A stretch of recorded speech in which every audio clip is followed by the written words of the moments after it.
All right, guys, it's time to earn your Sunday presented by Lowe's, and we go right into the speed round now. And we are going to start with the worst loss that we saw in Week 11. Well, I mean, we just talked about the Chiefs. I mean, that was a got-to-have-it win if you want to win the division. But I'll give you two more real quickly. I thought this, from a look standpoint, the Chargers going into Jacksonville and just getting blown out. That was as ugly a loss in terms of what it looked like, I thought. It was an embarrassing loss. I don't think I've seen a Jim Harbaugh team look that unprepared in that.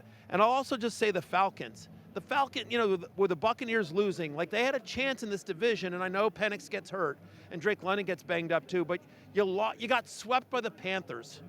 If we talked about this at the beginning of the year, you say you're sort of looking at your schedule like, well, that one's going to be a tough one, but that one's probably a W. Losing twice to the Panthers, and credit Bryce Young and credit the Panthers. They played great, but to me, that was a really bad loss in the division. Yeah, he took both the losses today. That's really good. Okay. Well, I'm going to go with this first one, the Chargers. I think for the Chargers, you get off to a good start this year, and it's unfortunate. You said it. They're playing a style that they don't necessarily want to play. The offensive line's beat up. But Jacksonville is not a team that's played at a high level, so you just kind of assumed, hey, they would come in here, find a way to get a win after they beat Pittsburgh last week. To play the way they did, it just makes it tough for them going forward to stay alive in this playoff race. Yeah, and I think in a lot of ways it exposed them. Yep. I mean, they can't block anybody. I mean, Herbert's running for his life. I mean, for that guy to throw for 81 yards in an NFL game, I mean, that's unconscionable. The other one for me was Minnesota. Minnesota goes ahead at the end of the game, and then Chicago comes right back with the kick return by Duvernay, and Chicago finds a way to win another one. Minnesota had a chance to kind of stay in the fight a little bit, but it's looking like it's an uphill battle now. I'll come right back to you for who is the best team in the NFL. Talk about them.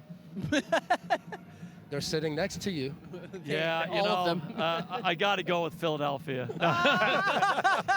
They are sitting next to you, Jason. They're right there. Yeah.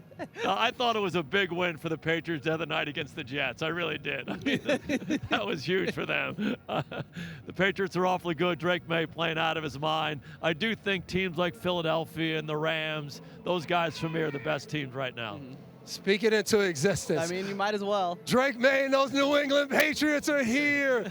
What a win Thursday night. The energy in the stadium was electric. There's probably some teams better than them, but for right now, we're going with the New England Patriots. Look, it's not the Commanders. There's a very real possibility that the road to the Super Bowl in the AFC goes through New England. So you guys have played absolutely well, but to me, I think it's the Rams, and I decided that today. When you play Sam Darnold, there hasn't been a quarterback in the NFL that's as hot as Sam Darnold has been this year, and they get 4 interceptions from Darnold today.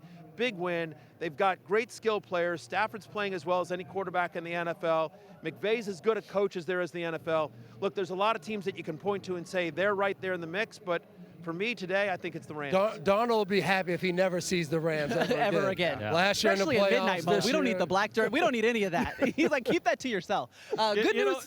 But so much of this, Maria, we talk about this. Week 11, it's feeling like it's getting late. Yeah. But every year we see a team, the end of November, December, when they start to get hot, and that's the team that gets after the Eagles last year. Yeah, the Eagles last year. Very true. We'll have a lot of different narratives to write here in the last couple months of the season. Hi, I'm Mike Tirico, and thanks for watching. Make sure to hit subscribe for the latest news and highlights from NBC Sports.